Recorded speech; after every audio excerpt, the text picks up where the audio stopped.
Welcome along, guys. Well, today I'm riding a bike I've been itching to try since it was first released. I wanted to get on the launch of this bike, didn't happen.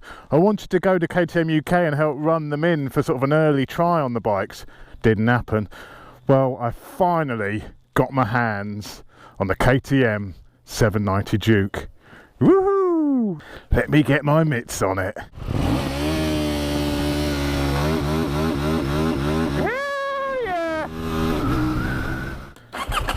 800cc parallel twin, KTM's first ever parallel twin, and I've had this bike about a week, so I've been riding this round for a week and a bit. I've been out on fast rides with it, I've been cruising on it, and I'm actually overall absolutely loving the thing. Let's talk about ergonomics first of all. I've actually got the 1290 Super Duke, as the regular subscribers will know. And the feel of this bike, the riding position is very, very similar to what the Super Duke's like. You're sort of canted forward a little bit, very sort of supermoto style to the position. It encourages you to use the rear brake and sort of back it into corners. Comfort wise, even with the standard seat, it's actually more comfortable than the 1290 Super Duke with the comfort seat option. I've been out 3 or 4 hours on this in absolutely no discomfort whatsoever. This thing has everything from electronic side. It even has launch control, lean sensitive ABS, lean sensitive traction control. It even has the blipper and quickshifter, as I mentioned, which we'll come on to in a minute how that works, but it's got all of that standard. If you've got the 1290R Super Duke, you don't get that standard on that bike. You've got to pay extra. So they've really thrown everything, including the kitchen sink, and electronics package on this. There's not a bike out there which has a better electronics package than this thing. It's absolutely unbelievable. It even has the supermoto mode as standard, when normally on the Super Duke you have to add a dongle to enable supermoto mode, whereby it turns off the ABS to the rear wheel only. That's even accessible via the menu just out the box.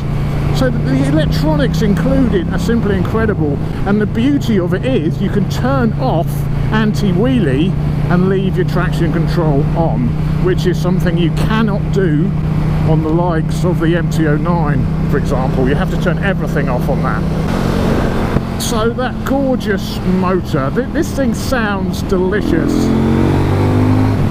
I've actually got an external recorder in my backpack just so you can get a feel of the sound that this thing makes. For the standard exhaust on it, it pops, crackles, it sounds absolutely gorgeous. I can only imagine how good it would sound with a proper exhaust system, a full exhaust system, or even just an end can. It would sound absolutely gorgeous. The motor is very, very torquey, 105 brake horsepower and 88 newton meters of torque.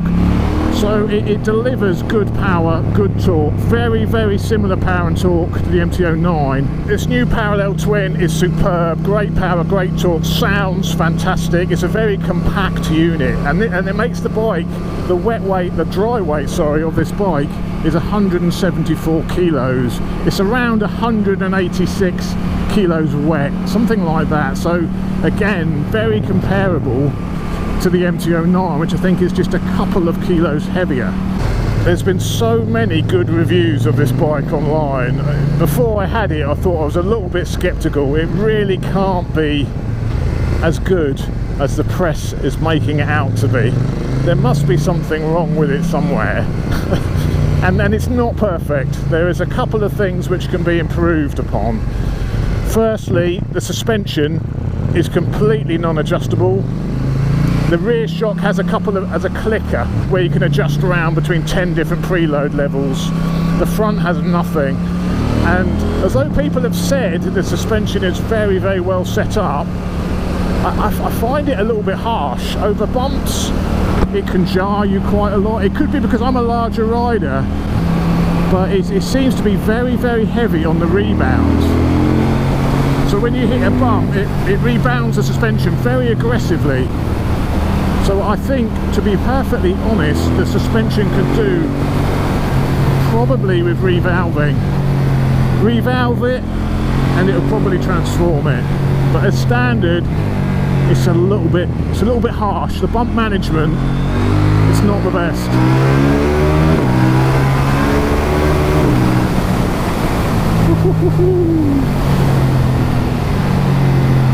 But they call this bike the Scalpel, and it really is very precise.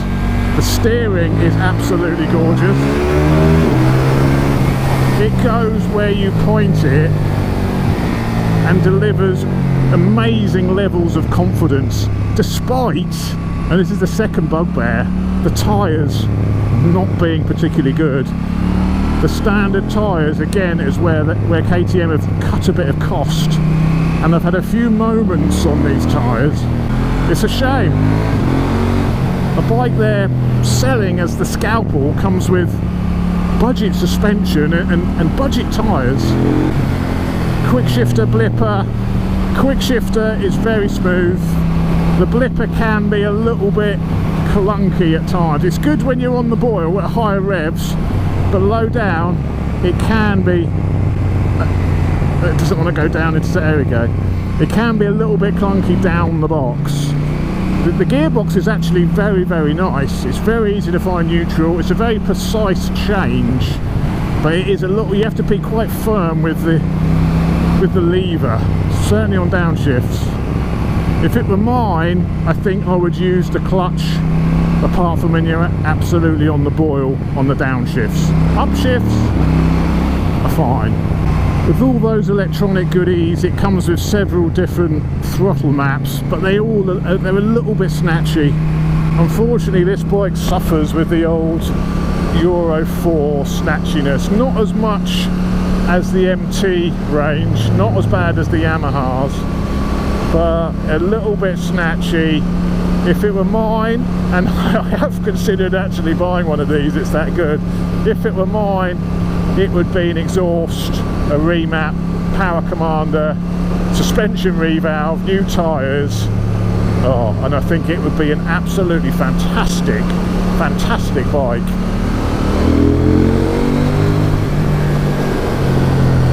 Let's take it on something a little bit more rural.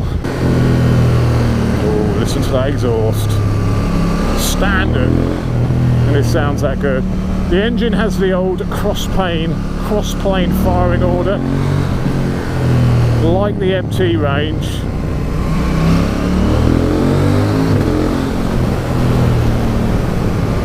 Which I think is why it delivers such a delicious exhaust note. The front will come up on the power, no problem at all. It also does the annoying KTM thing of flashing the going to light and day mode on the instrumentation on the TFT more often than it needs. If I just go in a bit of shade, it'll probably just swap back to night mode. It's too sensitive. It needs to be dialed back a bit. You do not need it swapping in and out like that. It's a little bit annoying.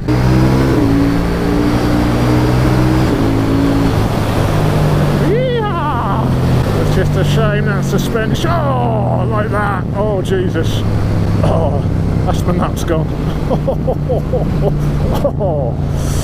Oh, it's a bit of a plum basher, it is a bit of a plum basher. Let's pull over actually, and let's just give you a quick walk around of it while we're here, while my testicles recover. So here it is, the 790, I know when this bike first came out, the prototype, everyone went bananas. It looked so tasty, the prototype of this, and then KTM came out with the production pictures and everyone felt disappointed. They seemed to have lost something between the prototype and the production one, and I think it mainly is due to the exhaust system. The prototype had this gorgeous under seat exhaust, which was probably never going to stay on the production bike. It's just too hard to produce that, and the heat produced from it wasn't really practical. So they've got this thing which comes out here like a banana. That's the best way to describe it. It's not particularly attractive. There are aftermarket companies producing stuff which looks better, but the whole back of the bike has a bit of an issue stock. The front, I think, looks lovely.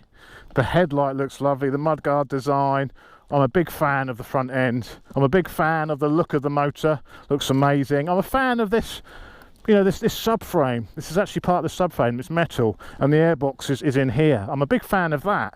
It's just this piece here is a problem, but there is companies making an aftermarket tail which will lose all that, and there's a new back light which sits back here. What I love about it is the fit and finish of the bike. Everything, it doesn't have the fit and finish of a bike which costs £8,500. Everything about it, the plastics are good quality, the engine just looks delicious, all of the cable management is really, really nice. And I love the way KTM sort of powder coat their engines, and they just really wear very, very nicely, those powder coated engines. It's got a nice attractive swinging arm. It's just no areas where you look at it and go, you know what, that is a bit cheap. It just doesn't have that at all. It's even got illuminated switchgear. Illuminated switchgear, which is, you know, it's unheard of. KTM branded calipers, which the front's a bit wooden, but you know, it's certainly not at Brembo M50 standards, but they're not bad. The rear is good. The rear is very good. If I bought one of these, I think the first thing I would do would be to change the rubber. Change the rubber, get the suspension revalved, and I think it would be transformed. TFT, it looks almost identical to the 1290 TFT. The layout's nice, very easy to navigate through the menu system. Very, very easy. You know, it's a well thought out display. It's also got the traction control and the motor slip, the MSR, which is what's on the Super Duke. The MSR is very, very good. When you're in higher revs and you knock the bike down, it's obviously got a slipper clutch on this, but the MSR stops it even further from juddering, you know, from the engine braking, locking the rear wheel up. It puts a little bit of power onto the rear wheel as you knock it down, so it's really, really smooth on downshifts. It's something that the as I say, that the 1290R has, but it's also on this. Track mode, if we go into track mode, you can turn off the anti-wheelie, it's got launch control, you can turn the launch control on. They're separate track related throttle maps. The street is probably the best. The track, let's try the track mode when we go off. But here we have our slips. If I go up and down on the buttons here, that adjusts how much traction control. So one is minimal slip, so you should let it slip and slide a little bit, but keep you in check. Or you can have it up to 9. So there's 9-way adjustable traction control. I like to leave it loose, put about 2. Despite its flaws, I love it. Sounds good, doesn't it? How good does that sound? So I've settled for using it in track mode all the time. Oh, there goes my back again. And my nuts. Oh, that suspension! Well, I've tested everything else on this bike, and I did say this was going to be everything you needed to know about the 790 Duke. So, one thing left to do. Let us test out the launch control. Launch control from the menu, launch control on. Let's go back out. I guess you put it in gear. Launch control level 3. Hold the revs open.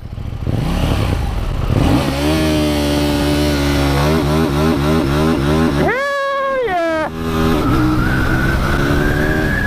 Wow! That's a good system. That is a good system. Oh, and it's wet. I've upped the difficulty level by throwing wet roads into the equation. That worked really well. Traction control was stopping it spinning on the wet, and I pulled away. No real sign of any wheelies, so I was keeping that under control. Yeah, that's a definite thumbs up for the launch control. The fuel light has come on now, which is another good point. The fuel consumption on this is very, very good. It's only got a 14-litre fuel tank, but you can still do 130 miles on it. it's another reason that these middleweight bikes sort of shine over this big brother like the Super Duke, which is just so thirsty in comparison. I don't think you're getting that much more fun for the money it's costing you. I'd argue whether you're even having any more fun, because this is just excellent. Such a good fun size bike. I think these middleweight bikes just makes... Oh, I don't know what happened there. That's very strange. As I was saying, I think these middleweight bikes just make so much more sense on the road, and they're epic fun. So is this bike worth £8,500? Yes, absolutely is. It's a bargain for £8,500. Let's be honest, it's not perfect, a few little flaws, suspension, snatchy throttle, cheap tyres. I guess you could say the brakes aren't the best either, but you know, for that price bracket, it's a hell of a bike with a fantastic potential with a bit of modifying.